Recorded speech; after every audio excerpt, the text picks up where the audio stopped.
parlamentos do mundo inteiro gastam 80% do seu tempo discutindo orçamento. Para quando sair aquele orçamento, ele tem que ser cumprido.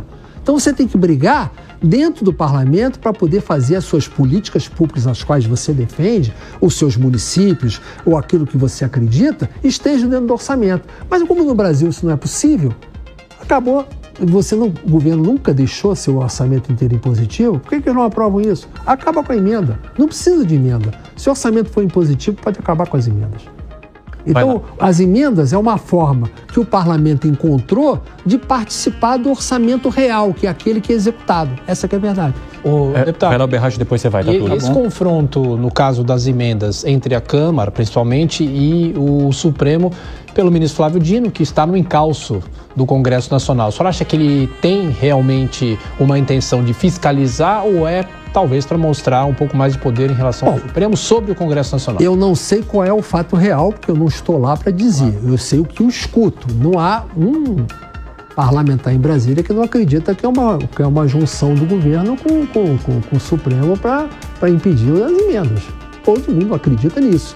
E concluindo o que eu estava falando, como esse orçamento impositivo do Antônio Carlos Magalhães, para não ser votado, o governo começou a negociar as emendas impositivas dos parlamentares. Começou, era o governo Dilma, o primeiro governo Dilma, com a Ideli Salvati, que era a ministra das Relações Institucionais, e nós fizemos aquela PEC que não conseguimos concluir a votação ainda naquele primeiro mandato, e por mim, como presidente da Câmara, acabar essa votação. E a partir daí foi emenda de bancada, foi emenda de comissão, uns foi colocado no orçamento, foi uma questão natural, uma expansão de tentar, por que isso aqui também não pode ser? A gente fica brincando aqui de fazer emenda e o governo não empenha. Foi isso que aconteceu. Transforme o orçamento em impositivo como um todo e acabe com as emendas parlamentares e você vai satisfazer toda a sociedade. Túlio. Olha, deputado, realmente o orçamento é a peça mais importante legal da sociedade brasileira. Infelizmente, o Brasil não está amadurecido ainda para saber dessa realidade, né? Muito bem. E o senhor está falando que as emendas impositivas, na verdade, as emendas parlamentares são um resgate que o Legislativo fez, porque o orçamento não é impositivo. Então, se não é impositivo, o governo poderia manejar e os parlamentares ficavam sem a verba. O governo não empenhava, o governo não executava. Porque você não votava com o governo. Isso, tudo bem.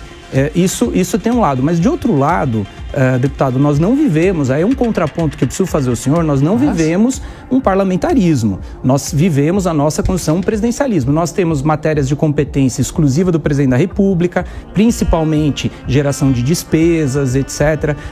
Então, se nós formos para os Estados Unidos, que é um país presidencialista e não parlamentarista, porque a discussão do orçamento nos países parlamentaristas é uma coisa, nos presidencialistas é outra coisa.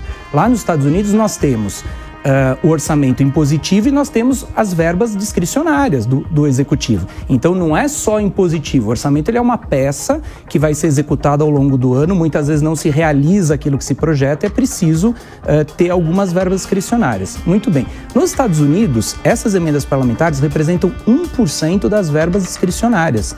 No Brasil, nós chegamos ao ponto de ter 50 bilhões de emendas parlamentares. Isso representa 1/3 do orçamento da educação do Brasil, que é de 160 bilhões, né? E representa 25% de todos os investimentos do governo federal.